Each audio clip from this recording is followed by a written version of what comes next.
What's good, y'all? So this is part 3 of the narcissist. So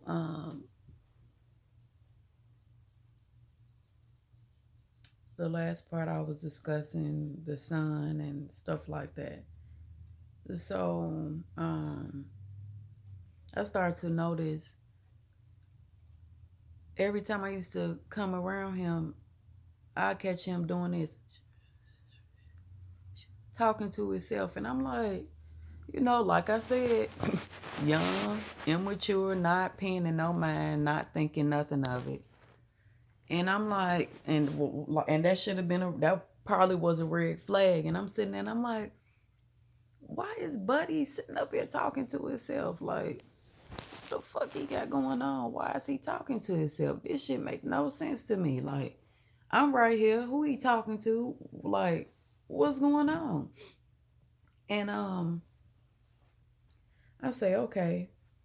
Then I told y'all about the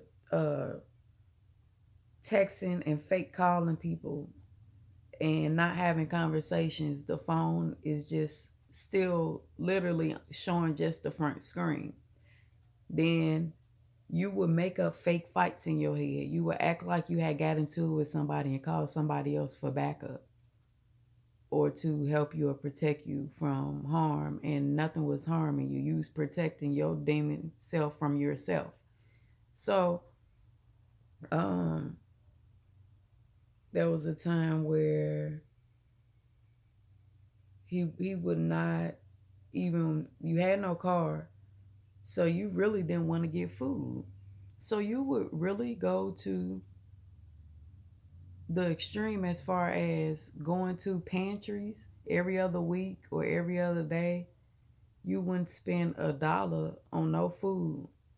You wasn't paying no rent because you came up with some bullshit, which is kind of right. When you first move in, the sink is messed up or the pipe is leaking or whatever the case may be. But you moved in on the intentions of not paying rent anyway because you was a bum nigga, and I didn't see that. I'm thinking you paying rent for the few months we did live in the spot, and you didn't. You held your money and kept it for your addictions and whatever else that you was doing behind my back, gambling and anything else that I didn't know about.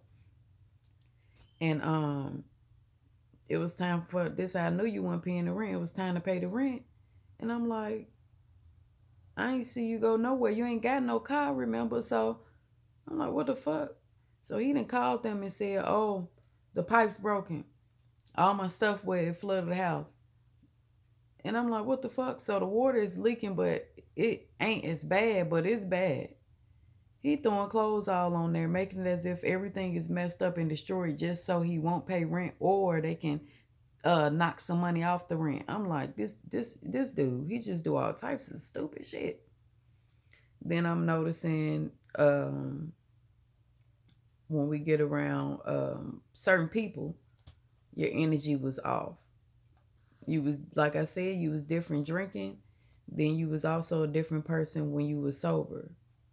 When you was sober, you wanted to be a philosopher, wear glasses, read the newspaper and shit, and act like you holier than thou. And then as soon as you get that alcohol in your system, nigga, you feeling like you can't touch. Like, nah, bro, sit your ass down. Keep that same energy, bro, when you was quiet and you was sober.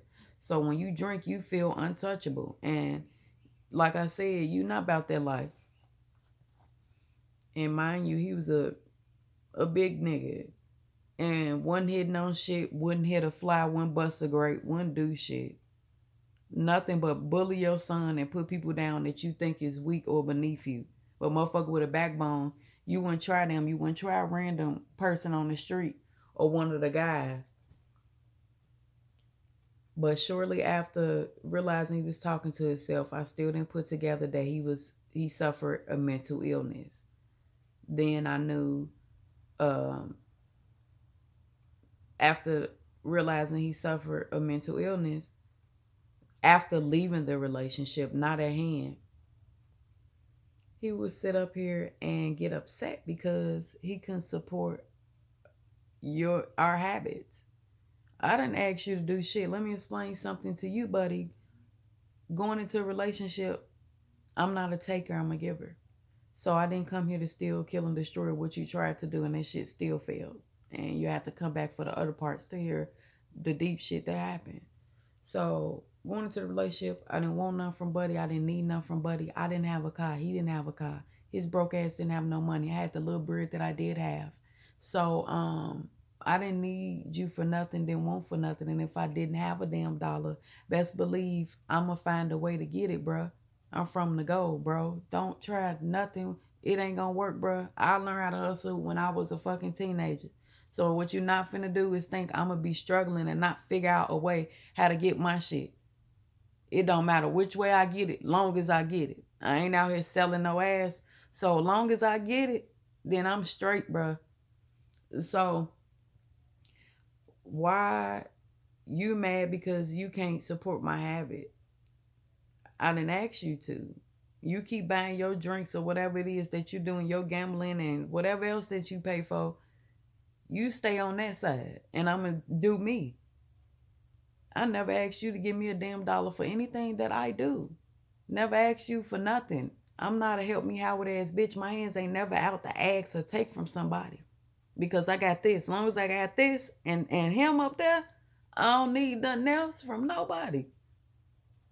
You know what I'm saying? So I've been making it all these years of all my life without having really nobody to actually show me the way, show me the ropes, bro. Everything I know, I taught me. Ain't nobody taught me shit, bro. And that's on me, my right hand up, bro. So I don't need shit from you, nigga. The fuck? So with that being said, I'm noticing behaviors, the drinking, the gambling, the talking to yourself, the abusing your son and things like that, the not feeding nobody and calling restaurants back, talking about your food code, all that extra. I'm seeing a little stupid shit. The line about your finances, your house. You ain't got no house. You ain't got no car. You stay with your mama. You sleep on the couch. All this shit. All you do is go out and drink you and do drugs. Fake like you a drug dealer. So you got all this wearing this false ass mask. Whole time you in my life to kill, steal, and destroy. Now I'm sitting here chilling one day, and I say, God, if this is not for me, show me that this is not for me. I'm not really happy. I'm bored. I'm young, and I have my son who is involved, who doesn't know this man just as much as I don't know him. So I say, God, please send me a sign. So this is about 2 o'clock, 2:30ish, 3 o'clock, somewhere up in the a.m. in the morning, and I'm chilling and I'm laying in bed, and Buddy is out, so-called looking for something to smoke. Now he been gone for a minute with my people. So he finally gets back. He sits at the bottom of the steps where we live. Right after he sits down there for a bit, my people will roll out. If you need me, hit me up. Boom, boom. I'm like, all right, I got you. I'm going to hit you up if I need you or whatever the case may be. My son laying on the couch in the living room. And he's laying on the couch. The next thing you know, Buddy comes upstairs in the room we slept in together. I'm laying on the bed just how I'm laying now, but on my side with my phone in my hand. Not the phone that we both on that he so-called pay for that he don't want to pay for. But I got my phone in my hand, my Obama phone in my hand, government phone they give you for free. And my other phone was sitting on the bed. I kid you not. I didn't know that this was about to happen. And of course, I'm skipping some parts, but I want to get right down to the big shit. So I didn't know this was gonna happen. Mind you, I just prayed. Buddy comes in the room and he pissed in the sink. Inside of the sink in the fucking bathroom. I don't experience shit like this on a regular, so I don't know what the fuck he doing. So yes, I'm still sitting there and my son's sleeping. I'm sitting there and I say, once again, didn't think nothing of it. He pissed. After this nigga go piss, that nigga come out the bathroom, grabs me, drag me from the room, the bedroom, to the living room. Squares up, punches the fuck out of me, put me in the sleeper hole, pull my dreads out my shit, stop my breathing, lay on top of me like fucking Rikishi off WWE type shit, wrestling shit, fucking choking me out. All this is going on while my son is sleeping. I'm fighting for fucking dear life. He in here fucking punching, standing up to me like he a dude, bruh. So he's sitting up here doing all this aggressive shit for no reason. Mind you, he was drunk. I don't know what you had that night, but you was fucked up. Once again, my people had to tell me, buddy's sitting up here, sneaking and drinking. I'll buy you some shit and whatever little bottle I got you. You was sneaking and drinking from sun up to sundown. I ain't even see it. Real talk. So you was drinking all day. You did all that to prepare to beat the fuck out of me for no motherfucking reason. Right in the living room where my son was at. You bogus as hell, my G. So with that being said, as I'm getting beat, my Obama phone is in my right hand as I'm getting beat holding that shit. How in the fuck my phone dials my people, bruh? I don't know, but the Most High work in mysterious ways, bruh. Because I don't know how in the fuck did I call her or pocket dial her while holding my Obama phone. But that was the last person on my call log. I didn't dial it. Mind you, I'm still right here, balled up, getting my ass beat, trying to get them off top of me. So I finally was able to get up. By that time, my son had woke up. He hears me hollering. Now my people in the background on pocket dial hear me screaming, help.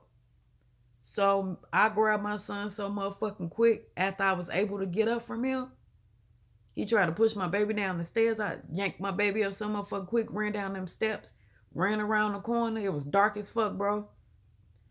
Run around the corner. After I did that,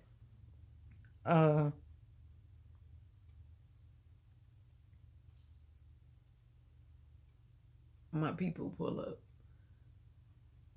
And as she pull up, he's throwing all my stuff and all my baby's stuff outside. Brand new shit and all. All my important papers, all my mail, all my shit is sitting outside. Everything. He threw a motherfucking radio down the steps in my motherfucking head, a fan, anything that he can get his hands on. He chunked that bitch downstairs. Now, mind you, I'm just standing there looking at all my shit. My people grabbing some of my shit and putting it in the car and shit. So by this time, I was just trying to get the fuck out of there so I wouldn't lose my life or my child wouldn't lose. No what happened. We pull off. I say, sis, I gotta go back, bro. I gotta go back. My wallet there. I need my wallet. I gotta get my wallet or I'm gonna have to go and get new shit. I gotta get my wallet, bro. When we pull up, I thought Buddy was dead on the steps. In my mind, he was still throwing shit out, but the way the clothes was laid on the step, it looked like somebody fell flat on their face and they was dead. So I walk up and I'm like, oh my God, Celeste, he dead. But he wasn't dead. All my shit was just laid down as if it was a dead body, and it wasn't. So now I'm really scared. Like, bro, that nigga might come down with anything and he big as fuck. I ain't got time. I ain't got the strength to fight that big nigga. So he's standing at the top of the stairs, still throwing stuff down. Boom, boom, boom. The cops come. They did nothing. They told me since I wasn't from that county, they couldn't help me. So he never went to prison for this.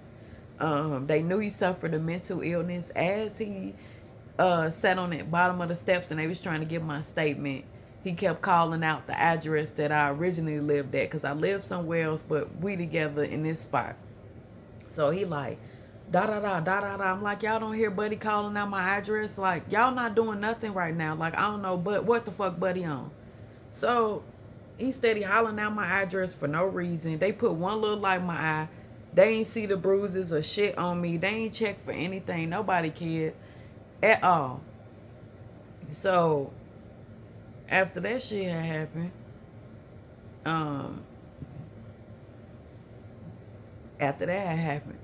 tried to do police statements, go to police station. The police can't help me. They told me to mail a letter to his people house to let them know that, hey, to warn you, basically, to leave me alone and stop threatening me and stop sending messages, because after leaving you, of course, the threat started, the stalking started, the texting started consistently. I couldn't block on my phone that I had. There is no block on that number.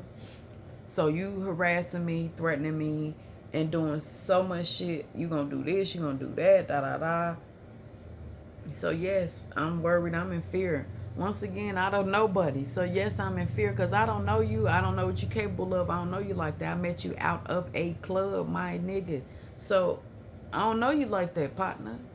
We cool, but that's it. We just chilling, talking.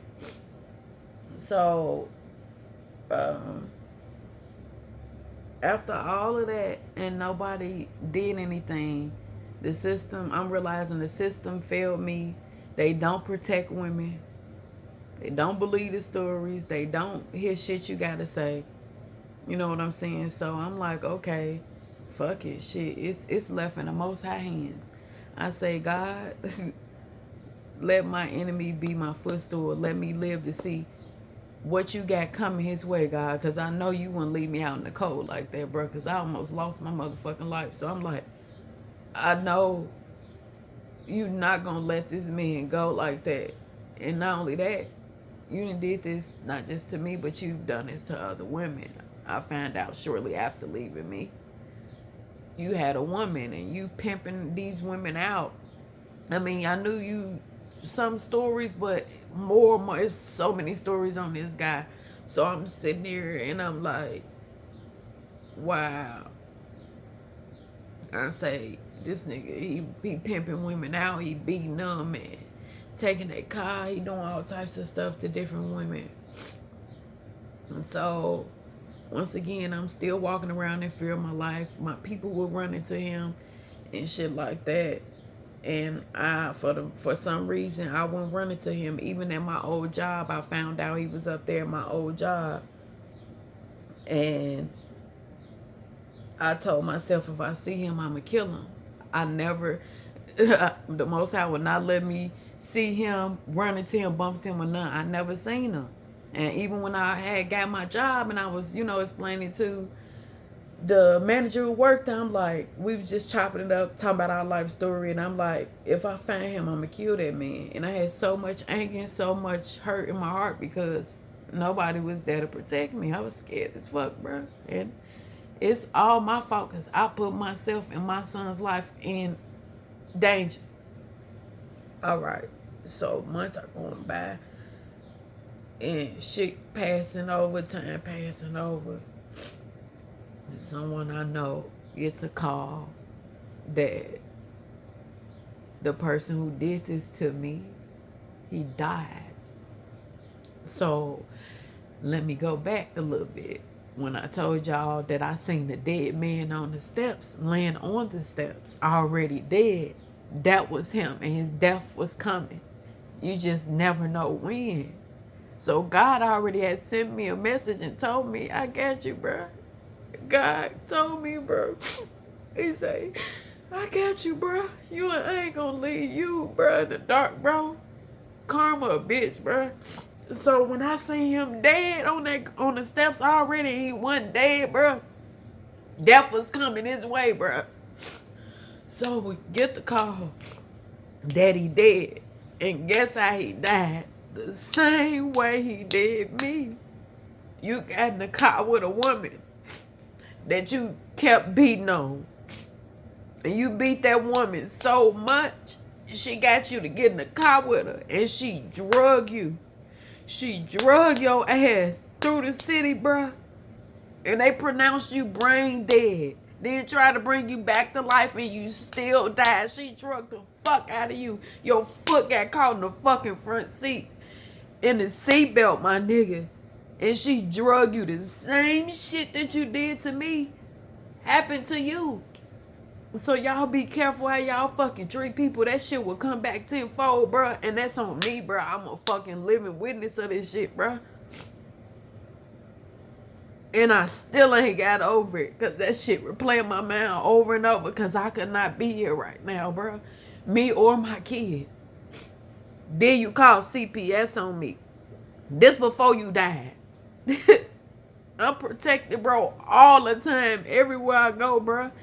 Anybody who do me wrong, who say evil shit, who try to be grimy, who try to get over thinking I'm dumb and I don't know shit, bitch. My angels, my ancestors, my deceased daddy who passed when I was 7, the Most High God, all them protecting me, bro. I'm protected, bro, in every way possible, bro. But before he died, he called CPS on me. And he tried to get my child taken away. But the Most High work in mysterious ways. I still got my child to this day, bro. And I'ma hold on to him until I go, bro. Fuck you thought? You thought you were gonna kill me, beat the fuck out of me. Beat my motherfucking child. Then send my child to the system. Bro, I've been through that shit as a child. And here you go. You thought. And I'm still standing in 2021. And he dead.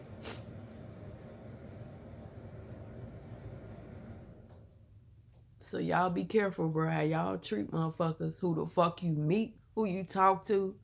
Them random niggas at them gas stations. Them random niggas at them clubs, at them bars. All that shit is dead. These people on the internet, this go for woman and man. Men get their ass beat and set up just as much as women, bro. Stop meeting random randies, bro. Stop fucking with people that you don't know just for a temporary night of fun or just to have somebody to talk to or a companion. All you need is the person upstairs. But this is mostly for women because I'm a woman. I was young.